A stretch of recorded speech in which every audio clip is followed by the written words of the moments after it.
What was it about the favourites weekend? I mean, The snowfall, let's just start off. This was so impressive. I think she's been flattered at all. I think it was just an absolutely exceptional performance. Poor ride, or just not good enough. If we're trying to take the credit away from the Derby, where do we go next? Till we get that star come back, Derby Day just isn't the same.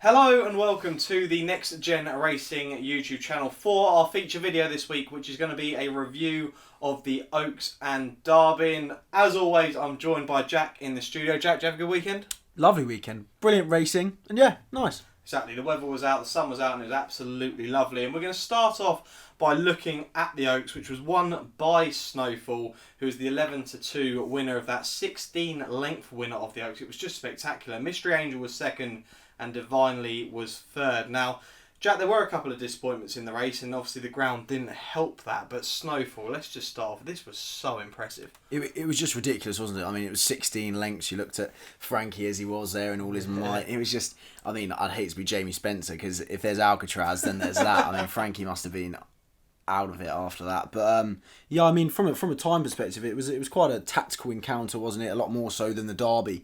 But Snowfall was only 0.44 seconds slower than Pole Driver and Al-Azi. And I think from a time perspective, I mean, of course, they're 4-year-olds and these are only 3-year-olds. And I think it's actually quite a rock-solid time. And I don't think she's been flattered at all. I think it was just an absolutely exceptional performance, a really good ride. Frankie was able to just fill her up when she needed to be. And obviously, she kicked clear. I mean, I don't think she was flat, as I said. I think that, and also the clock backs that up, as I mentioned. I mean, Ben Curtis as well with Mystery Angel. I thought that was an absolute cracking ride. He gave her to finish second in the end. And Sam, what was it about the favourites weekend? I mean, what was it? It didn't go well. I mean, there's potentially an excuse in a minute for one of them. But Al-Azi, I do think, I mean, we're meant to be previewing the Oaks and Derby, but I do think Al-Azi was the best horse in that race. I think Jim Crowley did give himself a lot to do. He was actually, I described the ride as quite cocky and Jamie Spencer-esque. Really? I do think he should have been a lot closer to the pace, and I do think that he gave the horse a lot to do. I mean, Pole Driver, don't get me wrong, what a ride that was, and a great performance from the horse, battle bat. But I do think that Al-Azi is going to go on to still do bigger things in Group 1s and will win a Group 1. With regards to Santa Barbara, I mean, yes, very disappointing. Do you think this horse will be dropping back to a mile and a quarter next? Yes, she has to. I mean, we said it here. She strides like a mile and a quarter horse, and that was shown then. She's not really going to be staying with a mile and a half. And I mean, that was in a tactical encounter as well. They didn't exactly get a blistering pace early doors, and she clearly didn't stay out the mile and a half, and they'll be stepping back to a mile and a quarter, definitely. And with regards to the Musadora form, we discussed that in Snowfall. We said that potentially she had her own way, and that clearly not. Clearly she was the best horse. But Tiona was in that race, obviously Noon Star, who's going to go to the Ribblesdale hopefully next. But Tiona was a little bit disappointing. I know the ground probably wasn't helping that horse. But what do we make of the likes of, I mean, let's mention three horses here, Tiona, Zayadar and Dubai Fountain, who were disappointments in the race? They were all disappointing, as you said. I mean, Zayadar, of course, had the poor draw, but she just never really travelled, I didn't think. I mean, towards the back end of the race, she was completely out of it. She was just paddling by the end. Likewise, Dubai Fountain. It's quite funny. We thought the Cheshire Oaks was a rock-solid piece of form. We didn't think the Musadora was. Look how wrong we were, eh? And I think a lot of the country thought that as well. But no, as you say, they're all quite disappointing. I just don't really like the way Tiona travels at the moment. She still looks very novice-y, of course she is. It's only her fourth run, I think. But it's interesting to see where they go from there. I wouldn't be surprised if they drop some of them back to a mile even, but yeah. They're every potential. I mean, in terms of horses that I took out the race, there's one horse I was really fascinated by, and that was Oshin's Mount, which was Ocean Road, who travelled really strongly. At one stage, I mean, the horse was stuck in the middle of the track, but the way Oshin was on the bridle, I thought he's got a right chance here, but the horse didn't quite do it to end up finishing fifth, I think, in the race. But I take Ocean Road out of that, and potentially on better ground, we could see a lot more from that horse. And Oshin did say the horse had come on from the Lingfield Oaks trial, which I genuinely think that horse is going to go and win some big things in the future, Ocean Road. I was quite impressed. Was there anything in the race that you took out that you think could be winning next time out? Yeah, I think as we slated the Lingfield Derby trials and Oaks trials beforehand. I think Saver Forest ran an absolute cracker as well. She was off the bit very early. Callum Shepherd was at work early, but she plugs on. I mean, we saw it in the Lingfield Oaks trial as well. She loves to plug on, and she did plug on really nicely. Placed 40-1, finished fourth, and I think that those two are the ones to take out of it. I think Saver Forest she'll be plugging on over a mile 6, maybe even 2 miles. I think she'll be staying on for as long as you want. But Ocean Road, I completely agree. I thought she had every chance at one point. Definitely, 100%. And let us know who you think will be winning next time out in the Oaks, and let us know what you thought. what you thought of the winner. Actually, let us know how good you thought she was, because I thought Snowfall was really spectacular. I did say, I think early in the season with the Guineas as well, that the fillies are looking a lot better than the colts at this moment in time. But we will move on to the colts now and move on to the Derby. Now, this is going to be a real interesting conversation, because I text Jack after the race and there was a bit of an argument, and we're probably going to get into that in a second. But ADAYAR was the winner for Adam Kirby, back from 40-1 down into 16s to win the race, winning from stall 1 with the smallest gap on the inside rail. Mojo Star was second at 50-1. Hurricane Lane for Godolphin again was third. Now, Bolshoi Ballet, John Leaper, both disappointments in the race. Before we actually talk about the race in general, one thing that a lot of people were talking about was William Haggis and Mohafef, who got pulled out of the race. Now, it was a really quite an emotional interview with Haggis before the race, but he's done what's right for the horse. Do you think it was the right decision? Yeah, I mean, of course, we're not around the yard. We don't really know to what extent he wanted the ground, but I think they've completely made the right decision. I mean, if he was to go there and end his career or whatnot and hinder how he could progress going forward, I think if they've taken every precaution, I completely don't blame them. Yeah, right, well, we'll get into the actual race now, and ADAYAR was your winner. Kirby, what a story this was. Booked up on John Leaper 3 weeks ago, gets kicked off on the Wednesday before the Derby. Charlie Appleby has to end up putting Oisin Murphy off the horse and putting Kirby on the third string for Godolphin, who goes and wins from stall 1. Do you know what, Jack? I feel so great for Kirby. I don't actually think this was the best Derby, to be honest, but it was a great story, and I thought he gave the horse a great ride, and I don't know how small that gap was, but Kirby got through. Yeah, I mean, Kirby did. I think ADAYAR did as well. Yeah. I think you saw the Frankel genes there getting through there. You saw the power, you saw the speed, and you saw the raw ability. I mean, for me, I absolutely loved it. I loved every second of it. I think, as you said, it was a feel-good story of Adam Kirby, how he wanted to be humble and said he wasn't doing much towards the end, and all he could think about was his mum as he was crossing the line. I mean, what an absolute gent. I mean, the amount of times we've been down to Goodwood, and he'll give you the time of day all the time. He's he's one of the best horsemen that there is as well. He's so good with anything that he's on as well, especially when they go into the stalls when we're down at the 5 furlong star. He's so good with them. But I mean, yeah, it was just a really good Derby. I mean, he didn't break that well, of course, from stall 1. I think he was the one horse in the race who was waiting for his chance, whereas every other horse was trying to cling on to their chance. And you saw that as he was able to fill up. I mean, we haven't seen him being able to fill up and cruise in the classic trial or at Lingfield, but there was something about Epsom that he just loved, and he was able to fill up on the inside. And whilst everyone was throwing their chances away, he was actually building up. And I mean, the first half mile, he went at 57.42 seconds. Now, if you look at that from kind of like a time perspective, I mean, it was fast enough where the milers couldn't get away with staying the mile and a half, but also it wasn't slow enough where it was the other way around, where it was just going to get rid of the raw ability of the race. But I mean, as they turned in, I mean, I think Adam Kirby must have been pinching himself. I mean, of course, he would have been praying for that gap to open and the gear up would just get out the way. And of course, he managed to get through that, but he was just cruising. And ADAYAR was just filling up. And when he had the shake of the reins, he just responded. And as I said, the quote, weirdly, I was just thinking of my mum as he was crossing the line. I love it. It was emotional, wasn't it? And I think that a lot of people, you're going to get onto this now and you're going to say, I don't know how good the Derby is, where are they going to go from here, blah, blah, blah. But I'm not being funny. Like, when Usain Bolt wins the Olympics, you're not going to say, I wonder how the form of this is going to work out in the Diamond League or in the World Championships or whatnot. I think if you live in the present, it was an exceptional Derby. He's shown that. ADAYAR showed that. And I think, who knows where he's going to go, but I think we can live in the present and say we've just seen a bloody good Derby. Right, okay. I mean, I'm going to say with regards to Derby, and actually I was literally listening to the finishing line the other night, and they were saying about the Derby potentially losing its touch with regards to how it is as a race. Now, the last 5 winners, right? ADAYAR, right, who's won this race, who potentially didn't have the most amazing form going into the race, but that might be overturned, right? We go prior to that, Serpentine, right? That horse there didn't win a race after the Derby. Massar, that horse there obviously had the injury problems, didn't win a race after the Derby.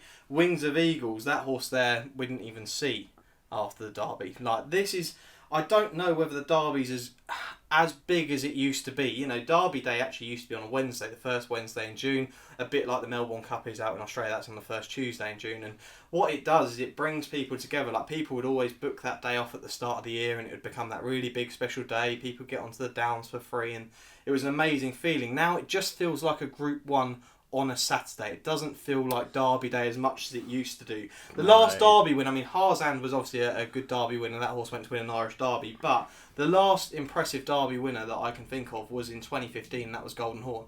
I don't think any of the Derby winners since have really had that Derby sort of stature to them. Well, I completely... I mean, you showed that with ratings. I mean, year after year, as we've come on, the Arc and the Jubbmont have always had higher ratings as in terms of horses than the Derby. But I mean, when you look at where they're positioned in the season, that's always going to be the case, because some who have come through who are less unexposed and more unexposed, we don't know where they're going to go. No. We're still guessing, but I don't know. I think the Derby is the Derby. If we're trying to take the credit away from the Derby, where do we go next? Are we saying the Champion Chase isn't what it was? I don't think you can compare to these greats in the past, because it's a different ball game now. I think if we compete completely just keep comparing to the past, I don't think we're going to go anywhere. I think everyone's getting away from the fact that we've just seen a really good horse race, a really good Derby, and I think we can be excited about where they're going to go from here. Yeah, potentially, and I hope ADAYAR does turn out to be that horse that we're looking for, because that's what every racing fan and flat fan wants. I didn't actually mention, I'm not going to help you, but Anthony Van Dyke won the Derby. That horse there had 10 attempts and ended up only winning one Group 2 in France, which was a weak Group 2. But I just don't know if the Derby has got potentially what it used to be and the atmosphere that used to be there. I wouldn't actually mind if they pulled it back to a Wednesday, a midweek. I know that it's everyone's working and stuff like that, but like I say, a lot of businesses, they were in those days, they put it onto the telly, schools would even put it on, and it had that atmosphere like the Melbourne Cup. At the moment, people are there, look, the Derby's on today, that's it. It doesn't feel like everyone gets as buzzed around, even though there's football on sometimes for the Derby. There'll be tennis or something else. What is it that there's no distraction on the Wednesday. All of the attention is on the Derby, and that's how it used to be, and I feel like that's how potentially it needs to go back to looking. Would you like the occasion on the Wednesday, or would you like the top quality horses? I mean, you're kind of asking for both. Well, no, I am. I'm asking for the occasion to come back, so we have that big quality, big moment of that one racing day a year. But with regards to the horses, this season, I don't think we've quite seen it. For the last few seasons, I don't think we've quite had the Derby horse that we've all been wanting. Now, that's no fault of racing. That's just the horses haven't come along since Golden Horn. I mean, I would give a mention to Tarzan being a class horse, but I just don't know whether we're still waiting for that star, and until we get that star come back, Derby Day just isn't the same. But I think it needs more of an atmosphere. I think ITV actually do a great job in building it up. I think if it was a standard meeting, ITV filming that, you wouldn't think any other Group 1 weekend. Like, that's how it makes me feel at the moment. I don't consider it as big a deal as I used to when I was sort of 18, 19, 20. I feel like it has lost a bit of its sort of, showmanship and theatre. Yeah. That's all I'm saying. Yeah, that's fair enough. I think we were very sport 5-6 years ago that I'd say we got a lot of the 1 in a million horses all come along at kind of the same period in the same era. So if we're looking now, especially this year with the 3-year-olds, I mean, last year you can add more of an interrupted 2-year-old campaign as it was. So I think this year, if there's any year to give them excuses, of course we don't know where they're going to go from here. But if you're going to give them excuses, I think this is the year. But I don't know. I think everyone's trying to quash the Derby and the Oaks so far, but I mean, from a time perspective, it was good. The ground, of course, wasn't great, so they didn't break any records, of course. But I mean, I think it's an exciting time rather than a time to say otherwise. I don't want to put a downer on everything. I do hope that these horses do go on. Like I say, no, I don't. I want ADAYAR to potentially go on to a Ledger or maybe even perform in the Arc. That's what I'd like to see this horse do, and like I say, every racing fan will want that. And stories like that with Adam Kirby, that kind of helped the situation in my opinion. And it's great to see Mojo Star and David Egan, the smile on David Egan's face, a young jockey seeing one of the older jockeys in the weighing room winning his first Derby. I know he ran a really decent race actually. Quickly discuss Bolshoi Ballet, the favourite, obviously well fancied. After the race, I popped you a message with Matt Chapman's tweet, who tweeted the video that you got via Ballydoyle, where the horse did have a cut on the hind leg. I mean, a lot of people on Twitter are saying, God, it's just a cut, but it really wasn't. If you know your horses, that does affect a horse, and that happened within the first, I think, 150 yards of the race. I mean, it was a kick to the horse, and I don't know whether the horse would have won the Derby. I'm not saying the horse would have won the Derby, but that horse there, potentially now you give a small excuse to, and you can excuse that run slightly until we see that horse again. As I say, we don't really know the extent to how much this has affected his performance. I don't think it's possible to know. I mean, of course you can't ask him, can you? So, but for me, I think he did have every chance. There was a point 2-3 furlongs out when ADAYAR hadn't put it to bed, when he did have every chance of coming forward. and they were calling saying Bolshoi Ballet is making the move now, and we thought this was the winning move. I mean, he was travelling so strongly. I thought he switched off really nicely, and the whole way I was thinking he's going to win this. He is going to win this, and of course I just don't think he found that much off the bridle. If it was because of the cut, who knows? Maybe, yeah. Completely agree. And John Leaper, right? This is the question here that I'm going to ask: poor ride, or just not good enough? Just not good enough, definitely. Okay. I'm not going to say it's a poor ride. I think he was actually swinging coming around the bend. I just don't think he stays. I think he'll be one who drops back to a mile and a quarter. I'm not sure where he has entries just yet, but I don't think you can blame Frankie. We know Frankie. He will give you good rides, very very good rides, as we saw in Snowfall. But I don't know.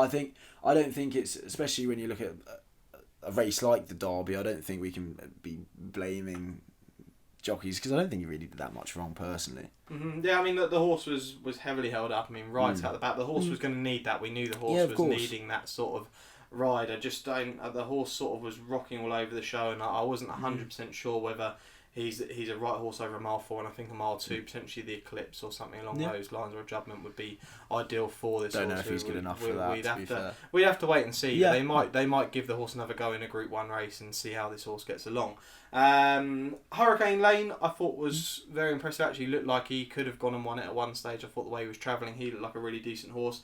He's one that I'm definitely going to be taking out of this race, I think, and on a bit of quicker ground as well. Wouldn't mind seeing this horse. But what were your opinions on Hurricane Lane? Yeah, well, he lost both his front shoes as well. So I mean, not too much could have gone too much more wrong. But I think it was a great ride. I think he was staying onto the line as well. Of course, he didn't settle as well as ADAYAR did, and he didn't fill up as well as ADAYAR did. Maybe he didn't like Epsom, maybe he didn't like the first half mile, but I think a mile 4 he completely stayed out of the trip. Will he drop back to a mile 2? Perhaps, I don't know, because he was hitting the line strong over a mile 2 when he did race over a mile 2, so who knows, but I think he has run an absolute screamer. There you go. Okay, so that is our preview of the Oaks and Derby. Now, it's a very short video today. I mean, we've got Royal Ascot just round the corner, and our next video will be with you guys on Thursday. Now, Jack and I are going to be giving you 3 horses.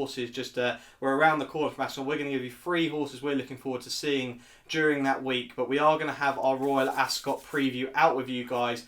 2-part episode, which is going to come. One's going to come on Sunday and one on the Monday, and we have some spectacular guests which we're going to reveal in Thursday's show. And we're also going to give you a glimpse of the giveaway we're going to be doing during Royal Ascot. So looking forward to that, and we look forward to seeing you on Thursday.